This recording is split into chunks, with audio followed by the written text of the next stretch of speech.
there. Thanks for joining me on your Survey Sports Business Show on television. My name is Jide Olanero. Oh, yes. Also, it's everywhere.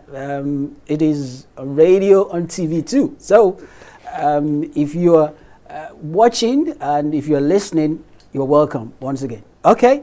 You know the drill on the show. We will take you around some of the stories that are making around as far as sports business is concerned, internationally as well as locally in Nigeria. And we have a talking point today. Our talking point is about the Nigerian Football Federation presidential election.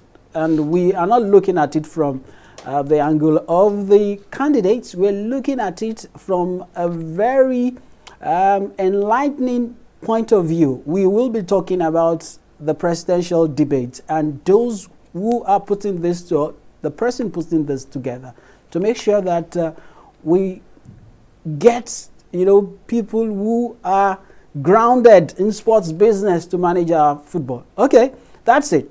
I will go on a short break, and when I return, it will be time to take the news. Then my guest will join me on the dugout segment. Don't go away.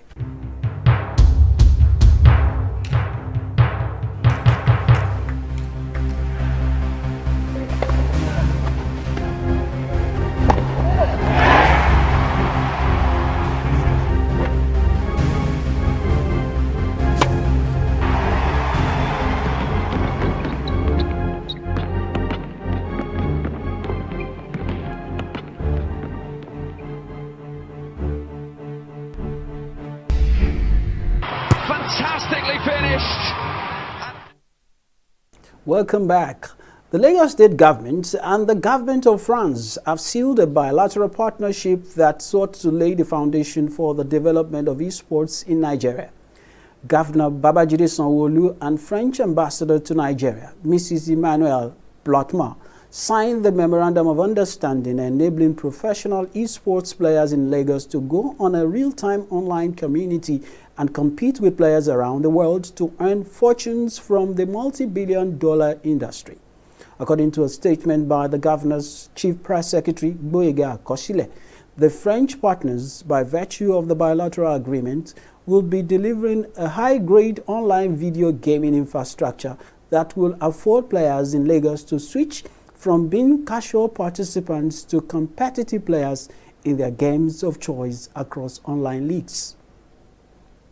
110 meters hurdle world record holder Tobi Amusan and World Athletics Championship long jump silver medalist Ese Brume are now Financial House Premium Trust Bank brand ambassadors. The two elite athletes who have had an outstanding season were unveiled by the financial institution in Lagos, Nigeria. It all started a long time ago while I was in high school, and ever since then, I've been doing so well, thanks to God, and I'm super happy that so far my performance, has brought me, this package, and I can't contain my joy at the moment because Trust Bank has, brought this platform, this initiative, to, throw light into track and field in Nigeria, and I'm happy to be part of it.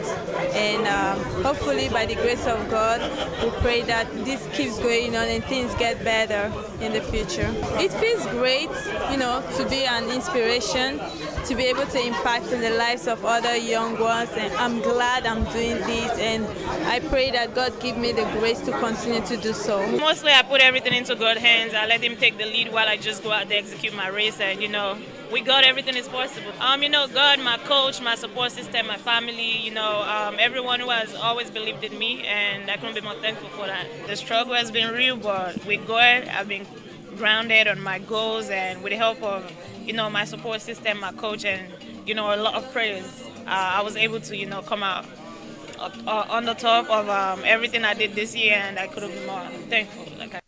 Present also at the unveiling was the president of the Athletics Federation of Nigeria, Mr. Tonoko Okowa, Honorable Minister of Youth and Sports Development, Mr. Sunday Dari, former sprinter and five-time Olympian, Berry Onyali Omagbemi, amongst journalists and members of the press. Okay?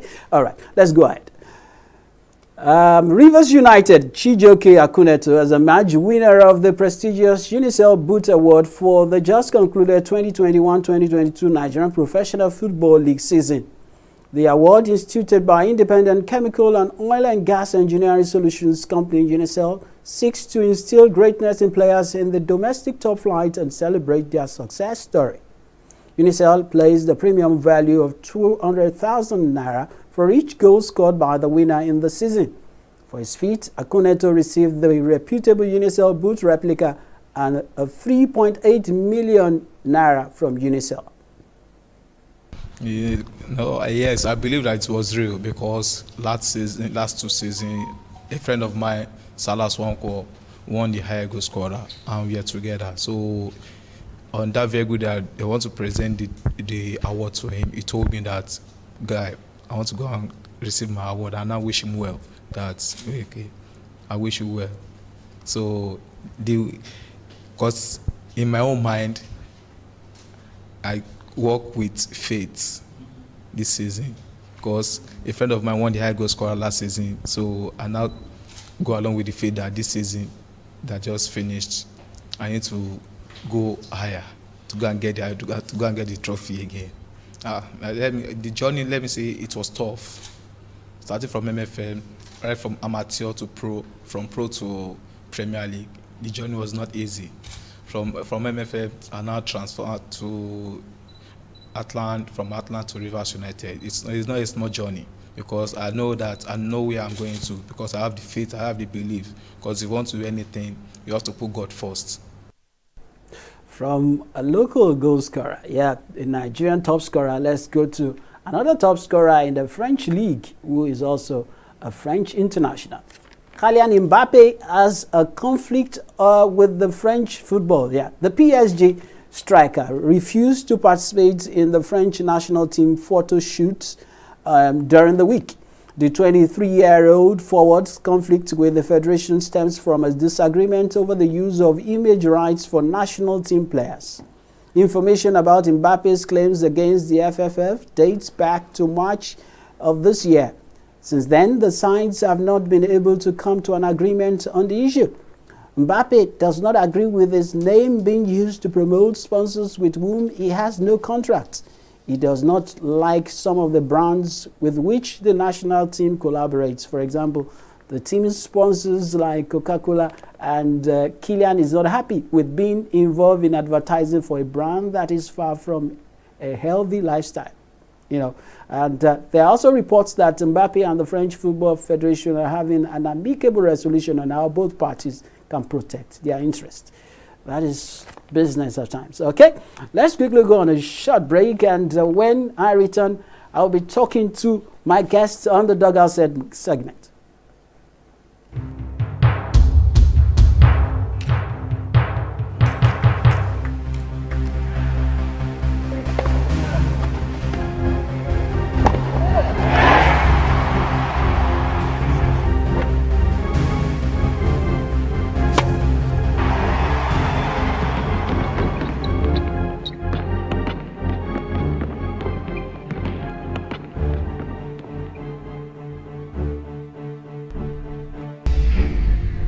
Fantastically finished.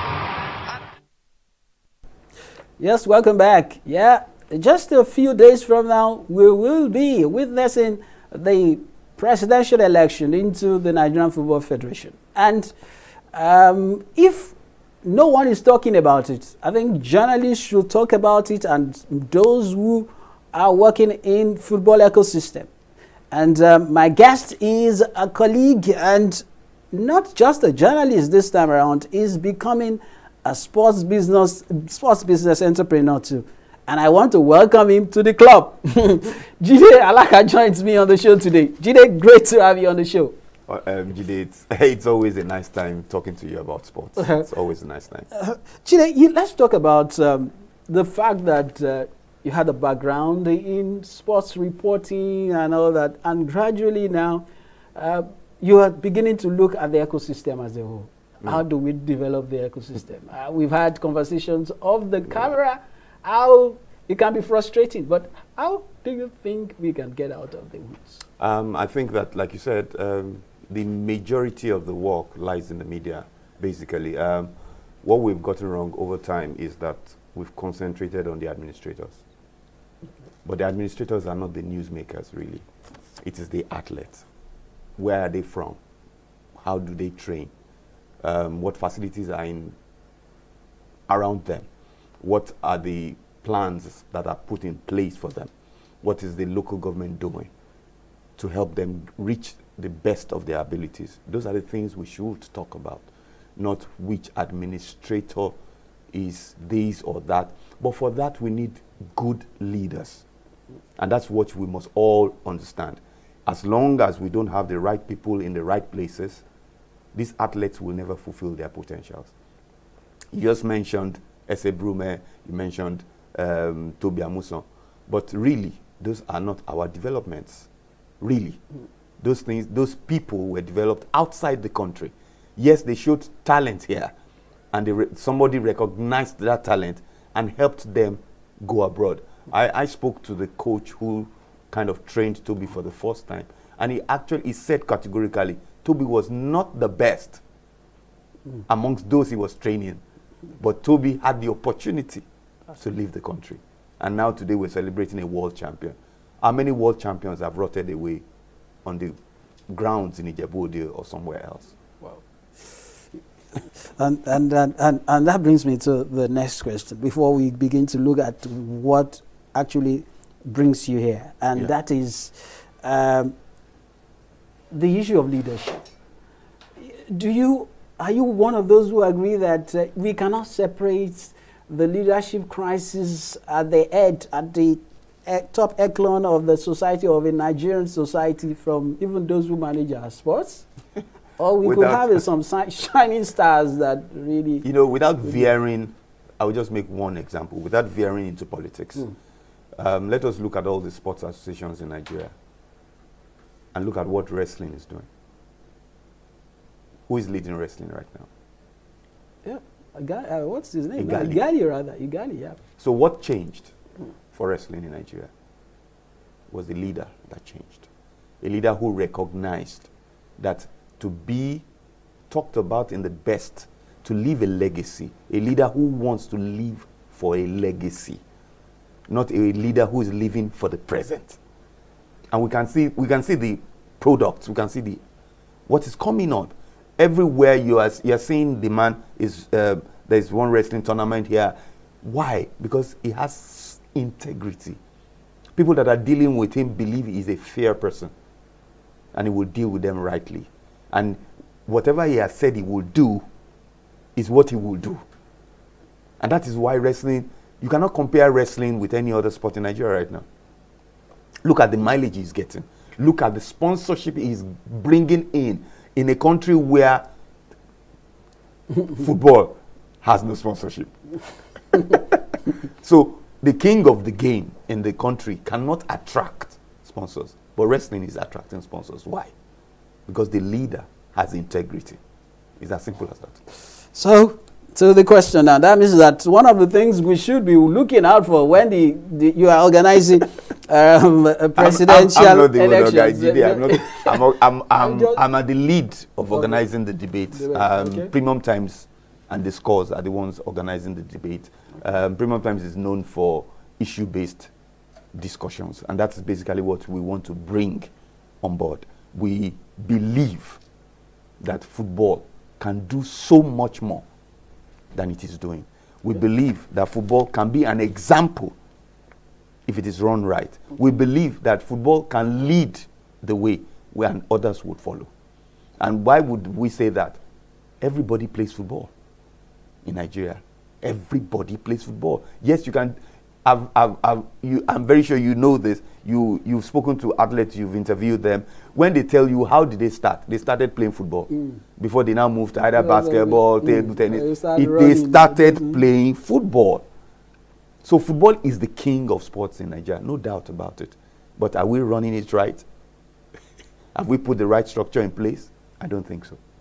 So what do you think people should be, now to the debate, what do you think that people should also begin to interrogate as far as some of this Candidates who yeah, have told yeah. themselves, what You know, we the good should- thing about Nigeria is that in as much as we always like to talk about the negatives, there are a lot of positives happening in our society right now. We are seeing people debate issues, online, offline. People are asking, okay, if you get there, what can you do?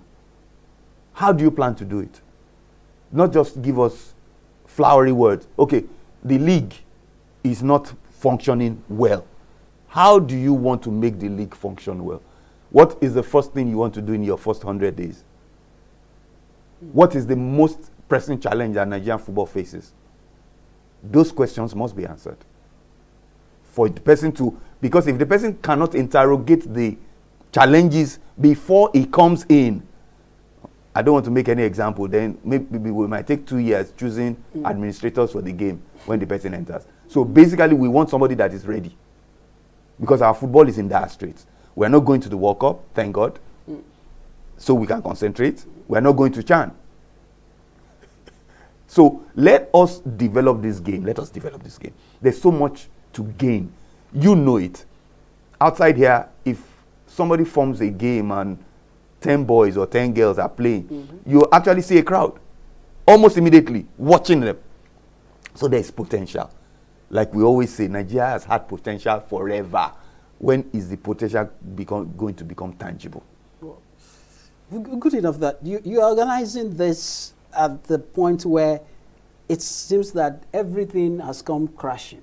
You know, you just said something about the local league, funny, good enough. Some of those who run the local league are even contestant in this election. So there is enough question to go around in terms of.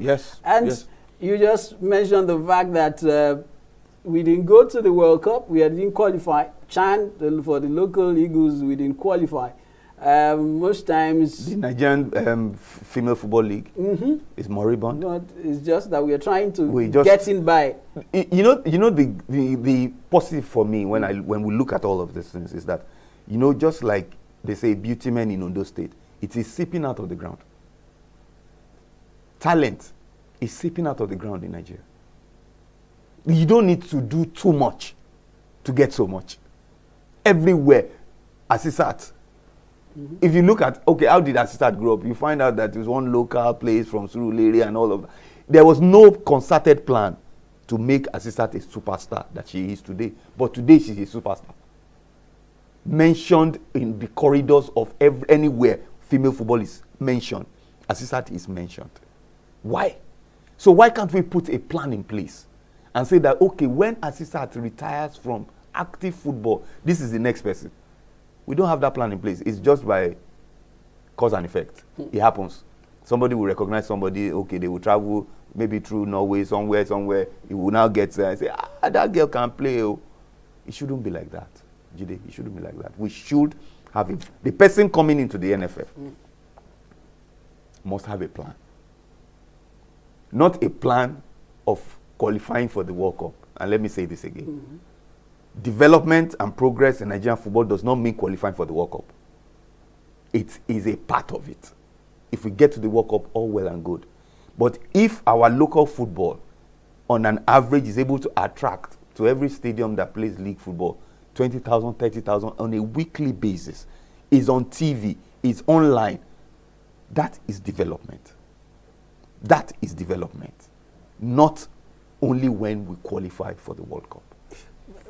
Aren't you worried the fact that there's this erroneous belief, or people believe out there that Nigerians local football won't sell because they feel that people are not turning out.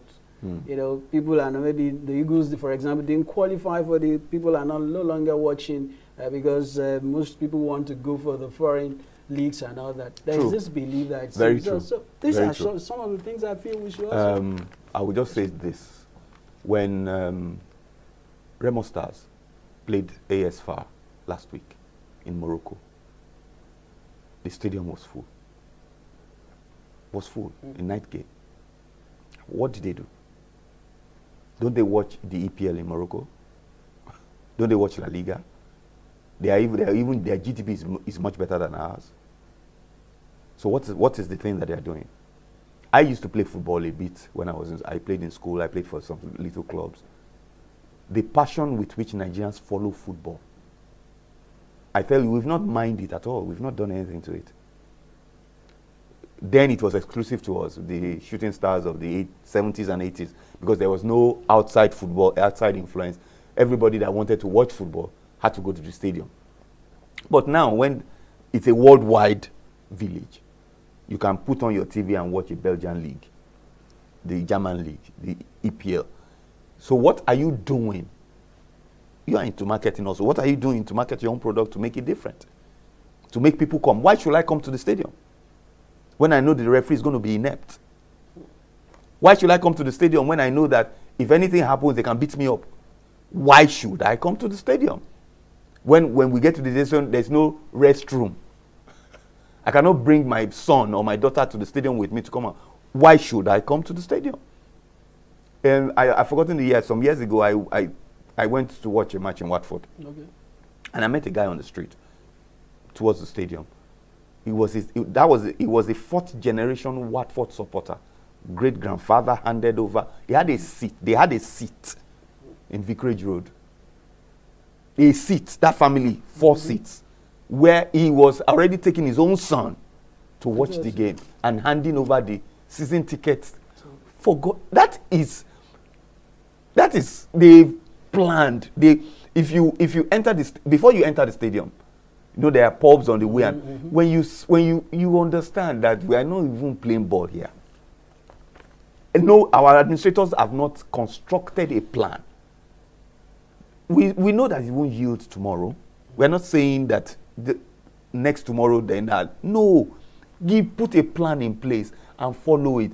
Whoever ox is God. If anyone is not right to run a club, let their club die. Don't be using all kinds of things to keep clubs that are not supposed to be alive. Let them die. Natural deaths. Let other clubs that, for want of mentioning, look at what Raymond Stars is doing. I'm just saying, just look at what he's doing. Okay. That means it can be done. It's not rocket science. It's a man, one man. That Raymond Stars is not owned by Ogun State. It's owned by a man. And he's putting things in place because he's just what you don't need to reinvent the wheel. It has been done elsewhere. We always say, what was the EPL before it became the EPL? When the clubs broke away and said, oh, the FA, you are not running it well. We will run it ourselves. And today, it has become the behemoth. When the EPL started, when they broke away, the Serie A was the most watched league in the world. But today, you cannot even compare the Serie A and the EPL. Well, I think, of course, the debate is on Friday, Neckar Hall. I hope, and you know how things are in Nigeria, we hope we'll be getting across again to the contestants to come up, because the debate will be live streamed on YouTube, Premium Times channels, all Premium Times channels. It will be live. We're also going to open up a way of allowing online viewers to send in their questions and all of that. But we know that we have put in place a session where the cream will rise to the top. Okay. So whatever decision is now made at the elections, we know we've done our part to showcase and bring into the limelight these candidates who want to run, I call it the second most important seat in Nigeria. Exactly. After the presidency. I think I agree with you. Jide, I think I want to say thank you very much for coming around. It's like I said, it's always a pleasure to talk sports with you, because I know your passion runs very deep, and I hope that also in this country we will eat the rewards of our passion. Thank you very much for that encouragement. I needed that very much, and you came at the right time. Thank you, and that's it for the conversation we're having. We just had the conversation around the Nigerian Football Federation presidential race, and hopefully the debates will make the people that should decide for the better or for the best of the football in the country. Yes, before I go, this is my offside, and this offside is about Manchester United. It's Manchester United stormed in a tweet. In Michael Knighton's tweets. And former Manchester United board member Michael Knighton has tweeted that his takeover bid for the top-flight soccer club is moving forward as planned. A deal for Manchester United will be a hostile takeover as the club isn't officially on the market. But pressure from fans due to lackluster results and complaints about management has spurred sales speculation. According to him, and I quote, "We are a club in crisis." Knighton tweeted this in August. And everyone knows that we need new ownership of this football club. And that is my aim. The Glazers, who also own the Tampa Bay Buccaneers, purchased Manchester United for $854.48 million in 2005. The family is reportedly looking for roughly $4.3 billion in exchange for the team. Massive money. Some outlets have reported that the Glazers will seek a record of $5.8 billion. Knighton's desire to acquire full control of Man U comes after a failed attempt to buy the Premier League club in 1989 from Martin Edwards, which fell apart after two major investors pulled out, leaving Knighton with a lack of funding. You can see money from 8 buying the club for less than $1 billion and you want to sell it for $5 billion. That's money. And I hope that one day Nigeria will understand how to make money from football also. Till I come your way next time, Jide Olaniro is my name. Yours truly today, tomorrow, and future in sports business. See you some other time.